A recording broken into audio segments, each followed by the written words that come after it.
घाम में नहीं जाओ, कपड़ा सही तरीका के पहिरू, अपना आपके हाइड्रेटेड राखू है ना। हाइड्रेटेड राखे के लिए जैसे हर एक 2 घंटा 1 घंटा में जैसे किस मात्रा में पानी पीबित रहो तो उ ठीक रहते। फंगल इन्फेक्शन गर्मी में बढ़ के कारण पसीना है ना, तो जत पसीना एते जत पसीना जमते आ जत मॉइस्चर बेसी रहते है ना, तो मॉइस्चर बेसी भेला से यहाँ के फंगल इन्फेक्शन भ जाए। बच्चा सबके हक में स्पेशली ओकरा पानी नहीं पिएबे ने हर एक 2 घंटा में तो बुझबे नहीं करती हमरा पानी पीबे के छै, ओते चेतना नहीं रही बच्चा सब में। तो ये गार्जियन के बुझ पड़ी छै जे गर्मी एते छै हिसाब से बच्चा के पानी पियाबे पड़ते। नमस्कार दर्शक बिन, अभी अपने सब देख रहे छी सामाजिक फीड, हम फायजा फहमीदा। अभी तराई मधेश में अत्यधिक गर्मी और गर्म हवा से जनजीवन प्रभावित भ रहा है और वही के कारण विभिन्न किस्म के बीमारी सब से उत्पन्न भ रहा है। वो बीमारी सब केना के बिरामी सब बचल जाए वही विषय पे आई हम सब बात करब। जनकपुर के चर्चित वरिष्ठ doctor general physician Raman Mishra ji, उनका से आज यही विषय पे बातचीत करब। चलो उनकर स्वागत करे छी जी, अपने के स्वागत है। नमस्ते डॉक्टर साहब। अभी अत्यधिक गर्मी है, गर्म हवा से हो चलिए, ऐसे बिरामी सबके चाप बढ़ रहा है अस्पताल सब में। अपने लन केहन समस्या सब लऽ कऽ बिरामी सब आ रहा है अभी? अखन जे छै से अपना सबके क्षेत्र में गर्मी भेला के कारण जे छै से विशेष रूप से हमरा व्यक्तिगत रूप में जे हम नोटिस के लिए जे यहाँ के फूड पॉइजनिंग या फूड बॉर्न इलनेसेज हम सब कहै छियै, जेके वजह से जे छै से झाड़ा पखाला बेसी भेनाइ है ना। आ ओहि के साथ में एकटा होइ छै जे सामान्य प्रकार से आदमी के झाड़ा पखाला लगले घरे में ठीक भए जाइ छै, तो सब हॉस्पिटल नहीं आबै छथिन। लेकिन कड़ा रूप में एहि किस्म के जे छै से यहाँ के केस सब बेसी आबि रहल छै। विगत 5-10 दिन से एहन केस सब आबि रहल जिनका हॉस्पिटलाइजे होबऽ पड़ै छै। बाकी रोग सब सेहो जे छै से ई सब होइ छै, लेकिन अखन व्यक्तिगत रूप में हम जे छै से ई केस सब बेसी देखलियै। गर्मी से सबसे बेसी खतरनाक जे कहते वो लू है। लू के लक्षण सब कथी सब छै? तो लू के लक्षण जे छै से यहाँ के विभिन्न उमेर समूह में है ना, जे यहाँ के विभिन्न किस्म से आबि सकै छै। तो जे हिसाब से एकटा नॉर्मल वयस्क यदि छै तो नॉर्मल वयस्क व्यक्ति के जे छै से यहाँ के एकदम ज़्यादा थकान भ सकै छै, पसीना बहुते आबि कऽ पूरा जे छै से वो लखतरान कहै छी हमसब जे कोनो काज करऽ के स्थिति में नहीं छै। एहि किस्म के लक्षण लऽ के आयल। हम काज करै छलहुँ हैं, रौदा में रहि गेलहुँ, हम खेत में काज कऽ लेलहुँ या हम बाहर काज कऽ लेलियै, या तकर बाद जे छै से हमरा बहुत ज़्यादा समस्या भऽ गेलै। तो विभिन्न समस्या सब होइ छै, या तो कमजोरी अत्याधिक भऽ गेलै है ना, या तो जे छै से बेहोशे भऽ सकै छै। लेकिन लू के जे छै से या हीट स्ट्रोक के जे छै से विशेष कऽ के बच्चा में आ एल्डरली जे यहाँ के 60-70 क्रॉस भऽ जाइ छथिन, तिनका सब में जे छै से यहाँ के फिर लक्षण इठा के लक्षण नहीं देखा पड़ि सकै छै। तो हुनका सब में किछु पते नहीं चलै छै। ओ सोचे कदिन हमरा तबियत नहीं ठीक बुझा रहलिए, या जे छै से कते आदमी ओहिना सुतल छी, उठक एकदम हिम्मत नहीं भऽ रहलिए, हुनका सब में जे छै से बिना कोनो लक्षण के सेहो ई सब समस्या सब रहे छै, जे यहाँ के बाकी वाइटल सब दिला के बाद में आया हिस्ट्री के साथ में छै सब विशेष कऽ के बुझे वाला बात छै जे बाल बच्चा में आ वृद्ध वृद्धा में जे छै से लू एकटा नॉन स्पेसिफिक कम्प्लेन्स लऽ कऽ अबै छै। ठेके इएह नहीं कहतै जे हमरा भऽ रहलै, कते बेर एहिना जे छै से बिरामी के केयर टेकर कहते जे एकदम ठीक छलखिन है, लेकिन 2 दिन से या 1 दिन से ही बजनाइ छोड़ि देलखिन, अहिना सुतल छथिन, खेनाइ पिनाइ छोड़ि देलखिन। आ उ लक्षण जे रहे छै से लू के चलते रहे छै, बाकी कोनो बीमारी में नहीं रहे छै। लू लगला के बाद केहन अवस्था में डायरेक्ट अस्पताल लेके आवे पड़ी?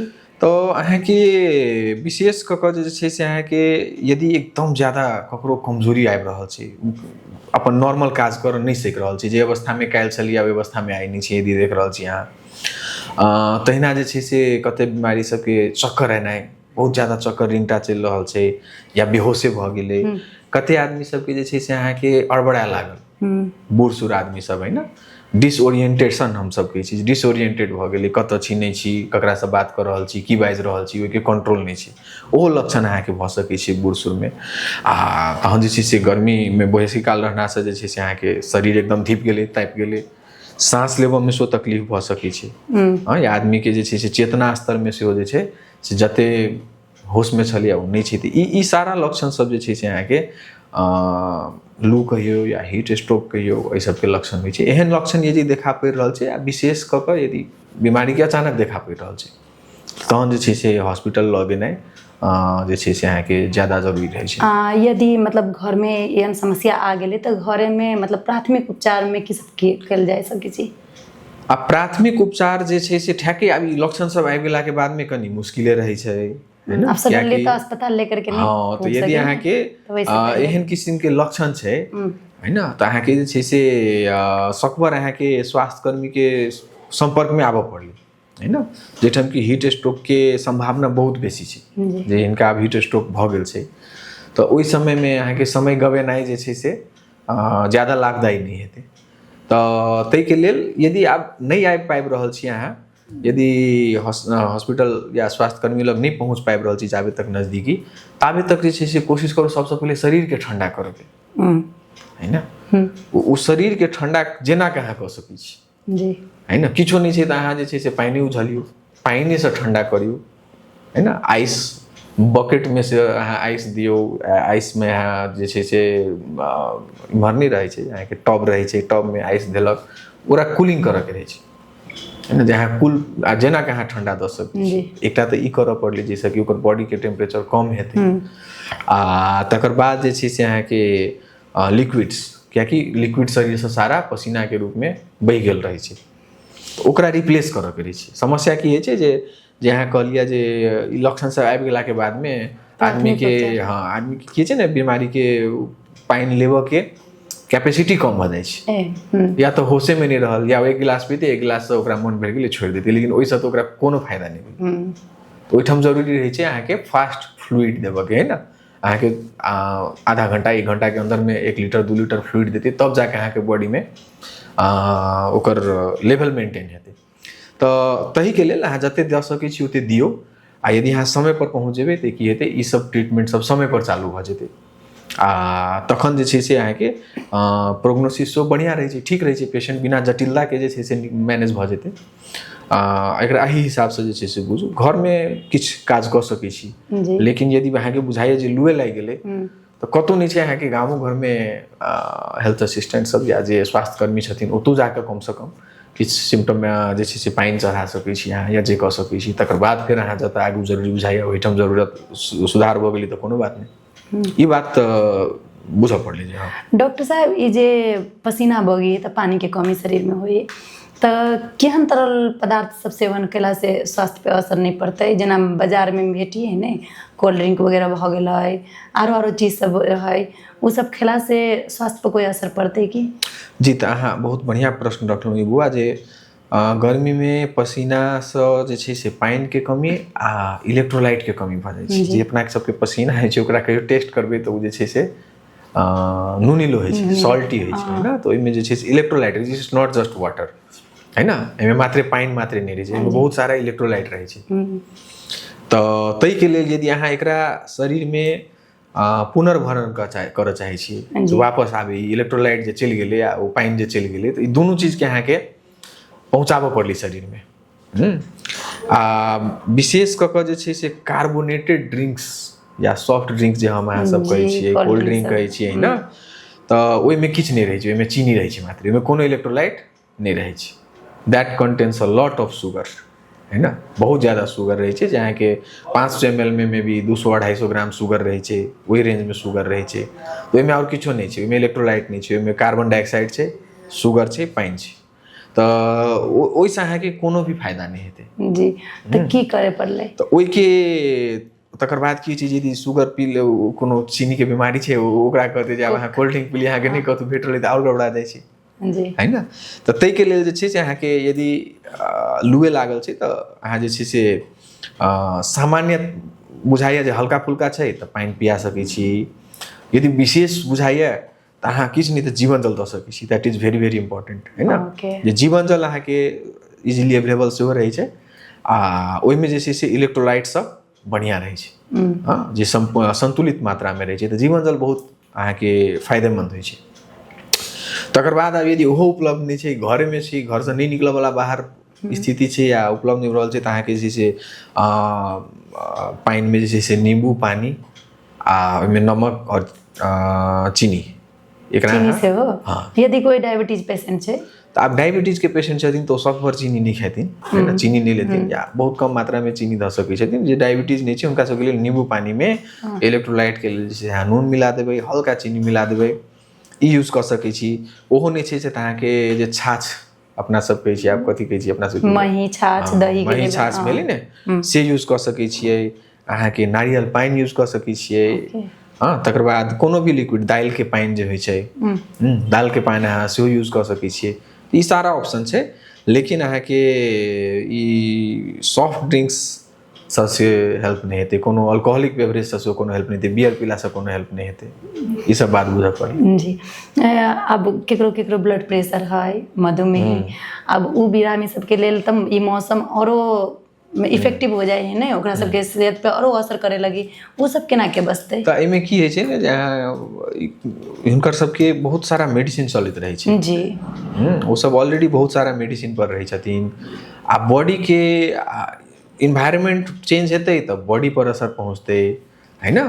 तो बॉडी के स्थिति चेंज भेलासँ की होइ छै जे दवाई सब के सेहो दुष्प्रभाव देखा पड़ि सकै, है ना। अब अहाँके जखने इंटरनल इन्वायरमेंट बॉडी के चेंज भऽ जाइ छै तहन जे छै से ओ मेडिसिन सब के या तऽ बेसी असर कऽ देलक या कमे असर कऽ देलक। तऽ तहिना अहाँ देखबै जे ब्लड प्रेशर के दवाई खाइ छथिन आ ओ सब एकदम ठीक छलखिन, लेकिन गर्मी एलै आ हुनकर बीपी एकदम लो भऽ गेलै। बहुत ज़्यादा लो भेलाके कारण अहाँके चक्कर आबि सकै छै, बेहोश भऽ सकै छै, या वीकनेसे बहुत ज़्यादा, ई सब सिम्टम आबि सकै छै। जी तऽ ई चीजके लेल जे छै ने से अहाँके इट इज अ डेलिकेट सिचुएशन, है ना। औषधि न खाएर पनि नहीं खेतै तैयो नहीं हेतै।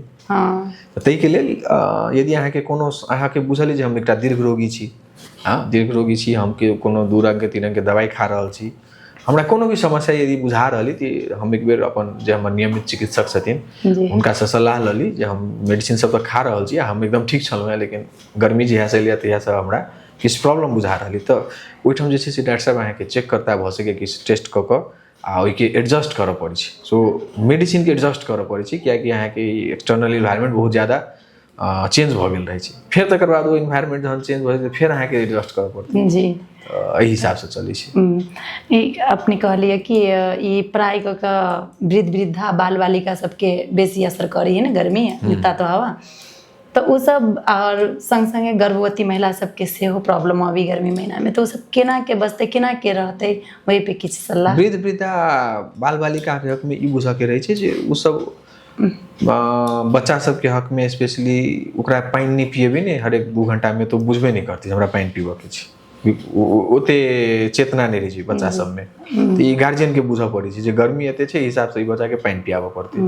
अदरवाइज बच्चा कहबो नहीं करतै जे हमरा प्यास लागल है, बच्चा सब बहुत कम कहै छै जे हमरा प्यास लागल है।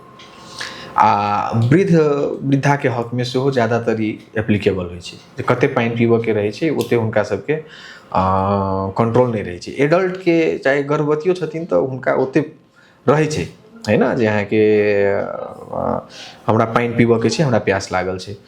आब तकर बाद बाँचऽ के लेल जे छै से सकभर जे छै से अहाँके गर्मी वाला वातावरण में नहीं रहू, घाम में नहीं जाओ सबसे पहले तऽ अनावश्यक रूप में घाम में निकल ही के नहीं छै नहीं। आ तकर बाद जे छै से अहाँके अहाँ की कपड़ा पहिर रहल छी, कतऽ रहि रहल छी ताहिसँ फर्क पड़ै छै। तऽ रहऽ के घाम में नहीं छै, हाँ तो आप कपड़ा यदि अहाँ कॉटन कपड़ा लेबै ब्रीदेबल फैब्रिक जकरा हम सब जे हवा के आदान प्रदान भऽ सके, है ना, तऽ ओहिसँ अहाँके बहुत राहत भेटत। ओही ठाम यदि अहाँके कोनो एहन कपड़ा छै जे जैसे हवा अंदर स्किन तक पहुँचे नहीं रहल छै, है ना, तऽ ओहिसँ जे छै से अहाँके ई समस्या और बेसी बढ़ैत जेतै। तऽ 1-2टा इएह चीज सब छै जे अहाँ घाम में नहीं जाओ, कपड़ा सही तरीका के पहिरू, अपना आपके हाइड्रेटेड राखू, है ना। तऽ हाइड्रेटेड राखऽ के लेल जे छै से हरेक 2 घंटा 1 घंटा में अहाँ जे छै से किछु मात्रा में पानि पीबैत रहू तऽ ओ ठीक रहतै। अभी बहुत से लोग के देखै छी कि कते के मतलब चक्कर आबैत रही है, लू लाग जाए है, तैयो ओते ध्यान नहीं दै है, ई कते के जोखिम हो सके जनरल सबसँ बेसी की होइ छै ने रिस्क किनका सब में बेसी छै नहीं कहूँ तो। आब केओ एडल्ट आदमी छै 10-20 वर्ष 30 वर्ष छै, कोनो प्रकार के ओकरा रोग नहीं छै, तऽ हुनका सबके लेल बहुत ज़्यादा जोखिम नहीं भऽ सकैए।